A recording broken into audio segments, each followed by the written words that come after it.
Hai guys, aku lagi main nih di PIK dan aku lagi keinget sama cerita teman aku dari Malaysia. Dia bilang kayak, wah Jakarta semaju ini. Kawasan ibu kota Nusantara menjadi primadona wisata baru di Kalimantan Timur. Malu besarnya rakyat Malaysia, ya, yang sekarang ini kita ni dijadi bahan ketawa oleh jiran kita, Indonesia. Bayangkan seorang perempuan Malaysia ditanya secara spontan, kalau harus memilih, lebih suka pria Indonesia atau pria Malaysia? Jawabannya justru membuat suasana langsung ramai. Dengan santai dia menjawab, Indonesia. Bukan hanya itu, ternyata dalam rangkaian video yang sama, kita bisa melihat bagaimana sejumlah warga Malaysia datang langsung ke Indonesia, melihat IKN, menikmati Jakarta, mengagumi industri kreatif, menikmati wisata, bahkan ada yang sampai menyanyikan lagu Indonesia Raya. Dari sini, muncul satu pertanyaan menarik. Apa sebenarnya yang mereka lihat ketika datang langsung ke Indonesia, sampai pandangan mereka terhadap negeri tetangga ini berubah? Suka makan Malaysia atau masakan Indonesia? Malaysia. You kalau Malaysia suka makan apa? Suka makan semua, nasi lemak, Nasi lemak. roti canai, Roti kuih canai. ciau. Oh, okey. Indonesia pernah you makan? Indonesia tak pernah pergi lagi. Oh, tak pernah pergi Malaysia? Indonesia tak pernah pergi? Sekalipun tak pernah? Tidak. Biar saya bawa dia guys. Oh. Patutlah you tak tahu banyak. Nah. Okey, tak apa, tak apa. Oh, ini last. You handsome lelaki Indonesia atau Malaysia? Indonesia ke? You tengok siapa yang handsome di Indonesia?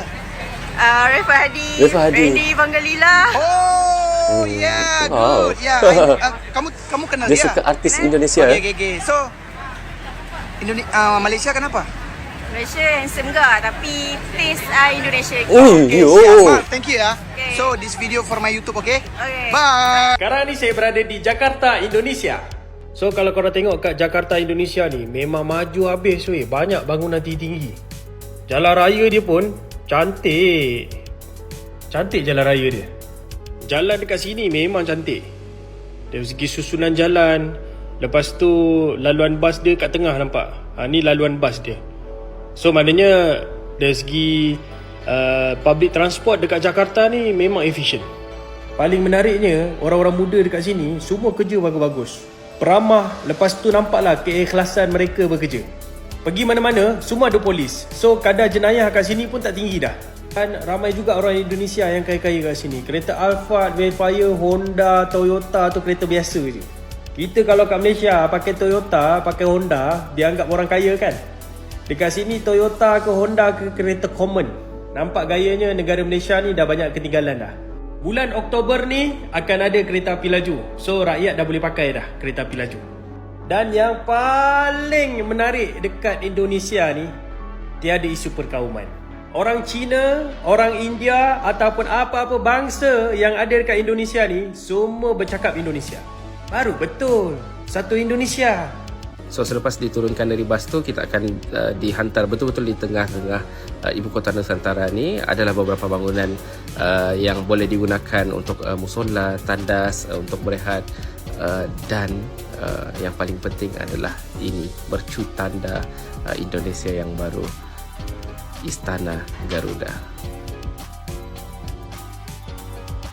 Kami datang ni betul-betul waktu tengah hari. Kami sarankan untuk datang mungkin sedikit petang sebab keadaan cuaca tu memang sangat-sangat panas waktu tengah hari macam ni. Dan kalau datang pun bawa air secukupnya, bawa payung supaya lebih selesa. Ibu kota Nusantara ni telah digunakan sebagai acara rasmi untuk ulang tahun Republik Indonesia pada 17 Ogos yang lalu. Impresif bagaimana karyawan-karyawan dekat sini memang respect lah, membangunkan kota yang besar dan juga marvelous macam ni dalam masa yang sangat-sangat singkat. Big respect to everyone yang secara langsung dan tidak langsung menjayakan satu ibu kota yang baru ni. Hai guys, aku lagi main nih di PIK dan aku lagi keinget sama cerita teman aku dari Malaysia. Dia bilang kayak, wah Jakarta semaju ini. Dia lihat pembangunan PIK kan, dan dia lihat sekarang PIK tuh kayak gini. Terus dia lihat Jakarta ternyata maju banget. Jadi kayak, wah seneng sih di mata dunia paling enggak Jakarta atau Indonesia itu jadi kayak negara yang lebih maju. Gimana menurut kalian guys? Okey, saya orang Malaysia. Kalau di Indonesia ni kita tengok dia punya layanan mesra customer service kepada pelanggan memang 5 bintang. Malaysia tak boleh challenge. Sekarang ni saya dekat Peak Chinatown di Jakarta. Dekat Indonesia ni ada dalam sekitar 7 juta populasi Cina Indonesia. Kita 3 hingga 4% lah daripada keseluruhan populasi Indonesia. Uniknya Cina Indonesia ni dia tak sama macam Cina Malaysia tau. Cina Indonesia ni memang sangat diasimilasi dengan Indonesia.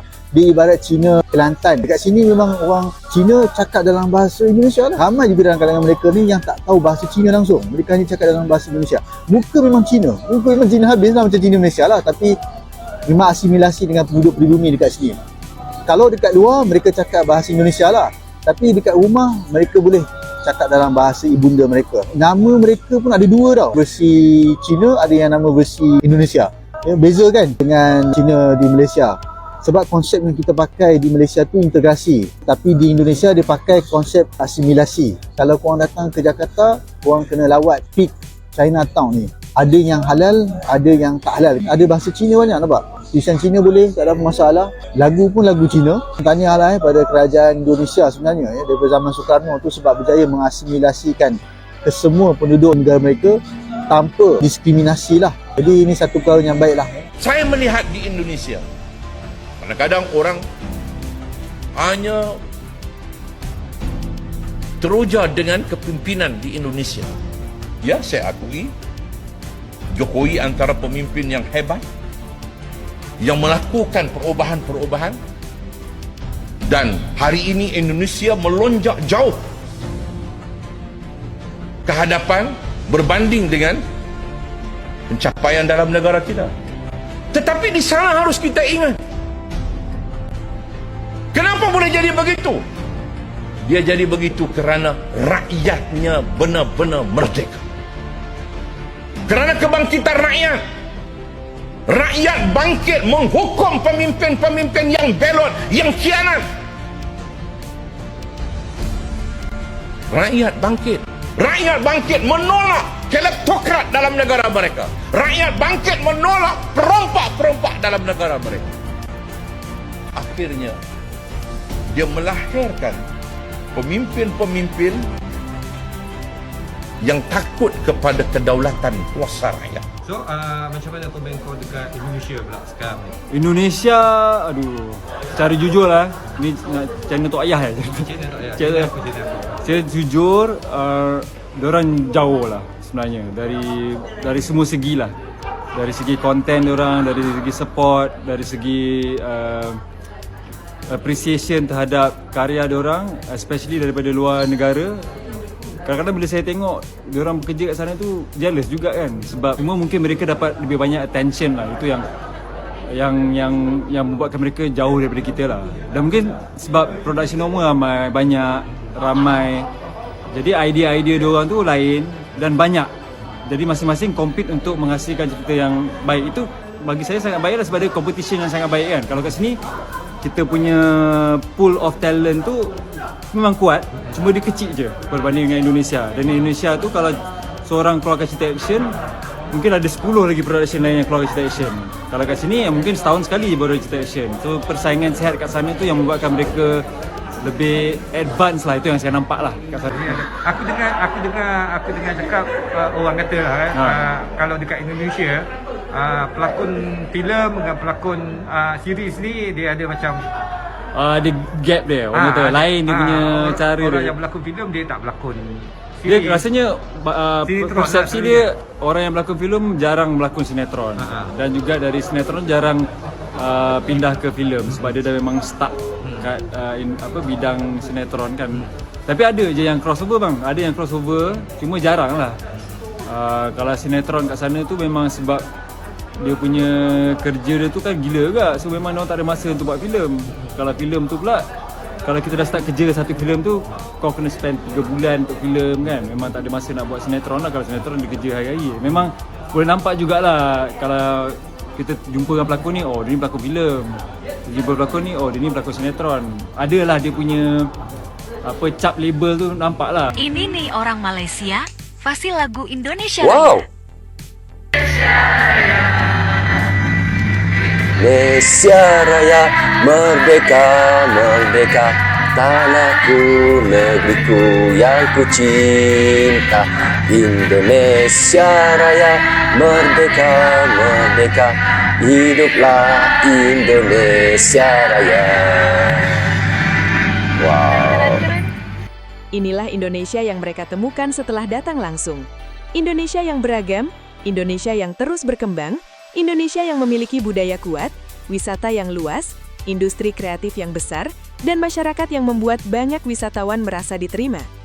Pada akhirnya, sebuah negara tidak cukup hanya diceritakan. Kadang negara harus dilihat sendiri untuk benar-benar dipahami.